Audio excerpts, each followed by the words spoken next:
We are in the fantastic Patty Jewett neighborhood in the Old North End in Colorado Springs, Colorado.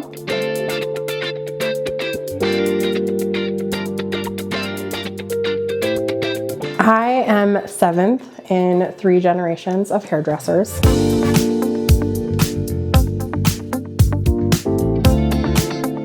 I grew up in that world. My mother and my uncle were 2 of their 4 children, and they went on to do hair. And I fell in love with it as well at a very young age, to the family business, so to speak.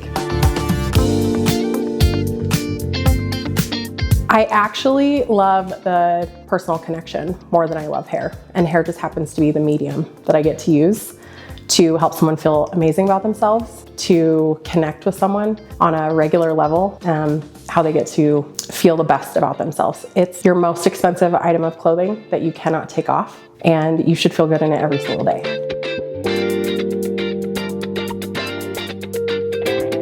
I wanted to be the best colorist in my first salon for my skills, not because I needed to be the best in the salon, but because my owner was going to be seeing my hair color walk out the door, and I needed to have him give me the seal of approval that I had done a job well done.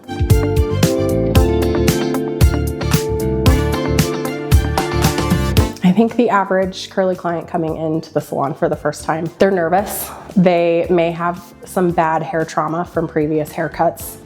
They may have a picture in their mind of us being able to make their hair do something they've never been able to get it to do. They don't know how to emerge in this world. They feel uncomfortable in their own skin. And we want to give them the proper foundation to help them grow in their best early selves, to fully show up how they want to show up in the world. And that their hair is a huge part of making them feel fantastic in themselves. And this salon experience is more than a haircut. It can't just be a haircut. We have to touch every part. That's why we call it holistic hair care. We want to touch every part of that client, not just the haircut.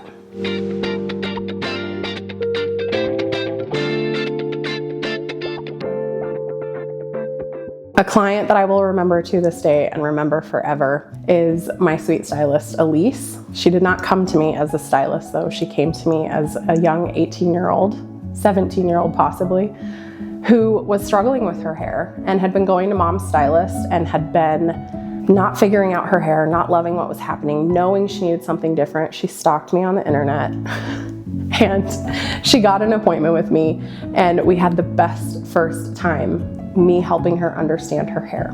And flash forward all these years later, she's now my amazing stylist who cut Andrew's hair today. And it's exactly how this industry continues to grow. We are to care for so many people in our lives, and we get to care for each other in the salon first so that we can care fully for those that we get the pleasure to serve in the salon.